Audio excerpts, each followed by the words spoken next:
All right, hello everyone. This is Gerald here, and I help senior leaders and executives earn 40% higher salaries with our program that we put in place called the Accelerated Career Transformational Program. But I'm not just here to talk about myself. I actually brought with me Eric, who's been a part of our program for some time. And I thought it was an interesting story about what resilience looks like when you are dealing with this job market. So I want to welcome Eric to the stage.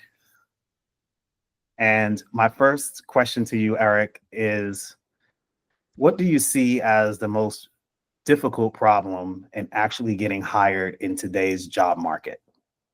I think exposure is going to be the answer to that. Getting exposed to the job market is pretty difficult these days. I think what's happening in the market is there's a lot of candidates that are utilizing AI tools that are helping them look very presentable. And what's happening is since everyone can be at the top of the tier for getting into a role, you have a lot of competition. What I noticed in the first few months, and yes, it's been months, I've been unemployed before I realized this, is I wasn't getting any calls. I was not even getting an email to shoot back to me saying, hey, we think you would be a good fit for this role. 10 years ago, that was not the case. So I knew there was something was up, and I just couldn't figure out what that was. When I joined this program, Gerald and I spoke a few times, and we realized that there is this opportunity that people are doing and they're utilizing it to their advantage, which is great. I can use it to my advantage, right? Use the AI to fix my resume to fit a job description and all that. But what's happening is you're not getting that exposure that a lot of us were getting 5, 10 years ago. So how do you stand out? And that's the main purpose of this program is you need to stand out because your resume is going to look fine, but it'll get you a callback, which is great. But once that callback happens, how do you stand out above that callback in your resume? So I think this program gives you a benefit of doubt where, hey, I know my resume, I can do what's on my resume, but I also have this on top of that. So it gives you a little extra oomph when you have these conversations. And I think the main concern I saw was just getting exposed. Now that I have this extra tool at my side, I saw that exposure increase, right? Because I had those conversations where it says, hey, my resume looks good, right? But look at this over here. I can prove that I can do what my resume says.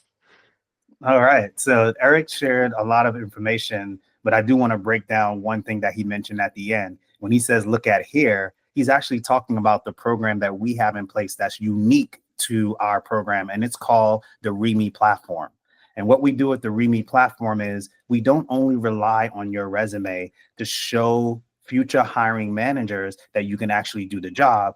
Instead, we collect professional references and certify them so that even before you get to the application process, you have these references that can showcase that not just what you said about yourself on the resume, but what other people that you've worked with in the past said about your expertise, and it makes the world of a difference.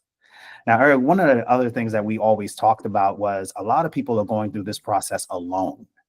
And I'd love for you to talk a little bit about your journey of one, when you were doing it alone, and then two, when you started actually working with our team and we became a team of solving this problem together versus you doing it alone. Got it. I think a key word here that I can emphasize on is accountability. If you don't have accountability for yourself, who is, right? So, not to throw out how long I've been on the market, but I've been on the market for quite some time and nothing was really working. I probably had about 3 or 4 interviews within a long duration, and it was just baffling to me what was happening. So, um, when we spoke, I was like, coaching, I get it. There's a pride issue with a lot of us. We think we can do it on our own, and that's just human nature. And that's what I thought too, because I had a good network, I had my resume, I had the experience. But there comes a time when something's not working. You don't keep beating a dead horse, right? If something's not working, you have to look at other opportunities or other avenues to present to make yourself look better. So when we had that discussion that first time, I was like, wow, he's right. I do need someone at my side. And what happens when you have someone at your side? It's a morale builder. You're going to have these conversations where you just don't know the answer. Like, how much should I get paid? There was a little gray area for me, how much I should get paid. But having this conversation with Gerald, he said, well, you fall in this range. And with your background, I look at your resume and some of the experience you had, you probably shouldn't be up here. I kid you not. I was shooting lower. I kid you not. But having that conversation shot me higher. And now I'm at a role where I'm at that range where Gerald said I should be. And I was shooting lower than that. So it gives you a morale boost, right? It gives you that confidence. When you're having conversation with these recruiters and with these hiring managers, you're going to start building up confidence. At first, you may fail. Gerald remembers my first conversations. I said a few things that probably weren't the greatest things to say, but we learned from that.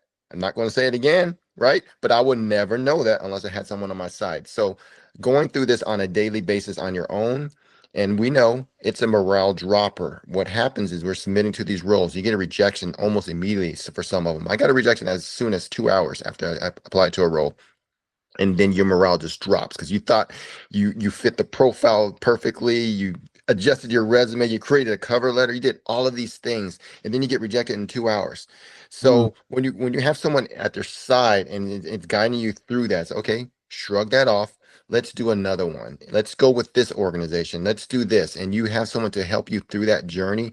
It brings some pride to the process, but it also brings a confidence morale booster that I didn't think I would have.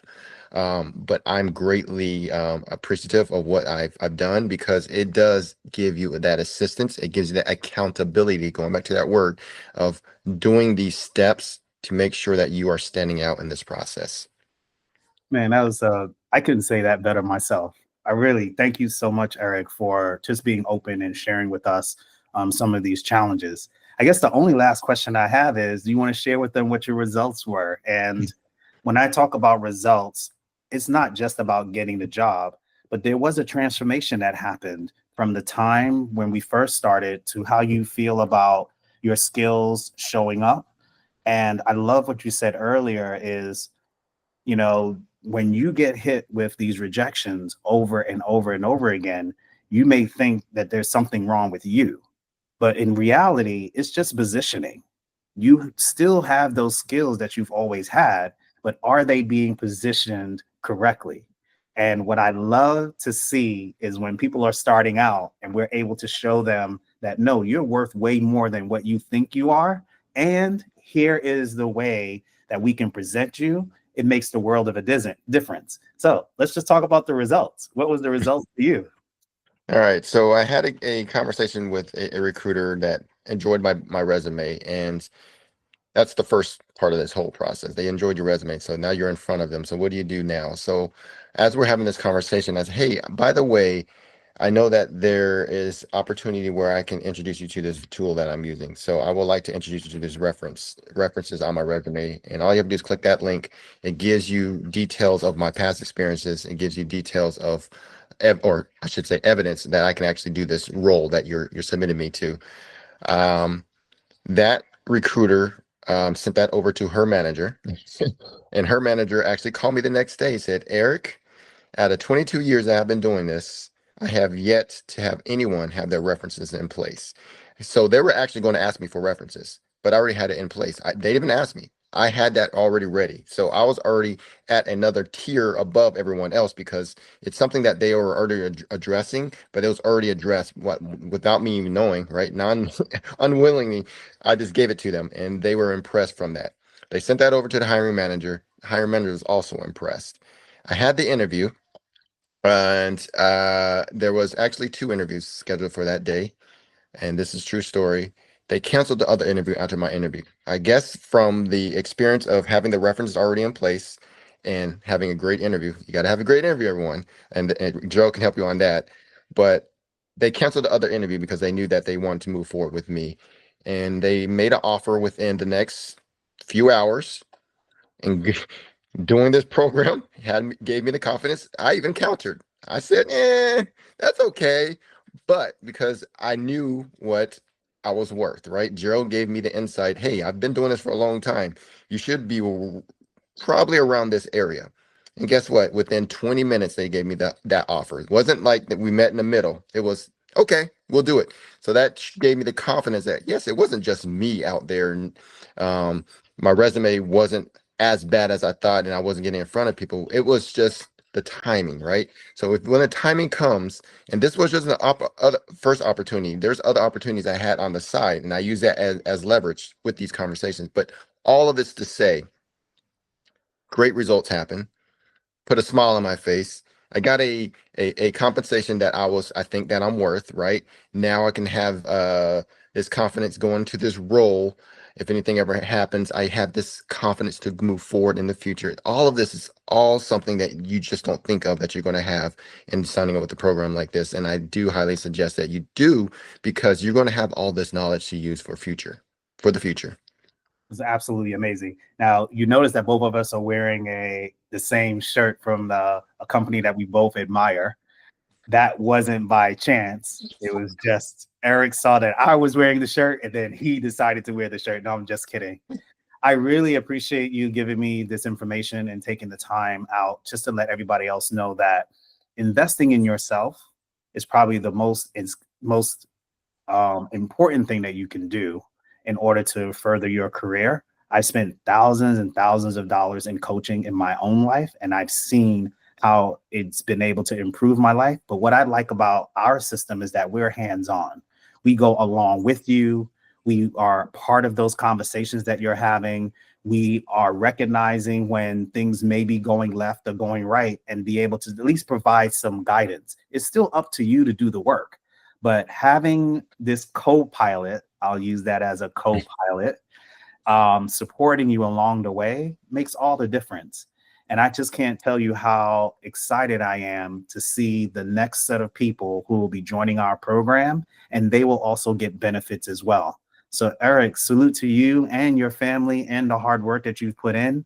And I'm super excited to see where you go from here, because I know this is just a plateau at this stage in your life, but it's only up from here. Yes. Thank you. Thank you so much.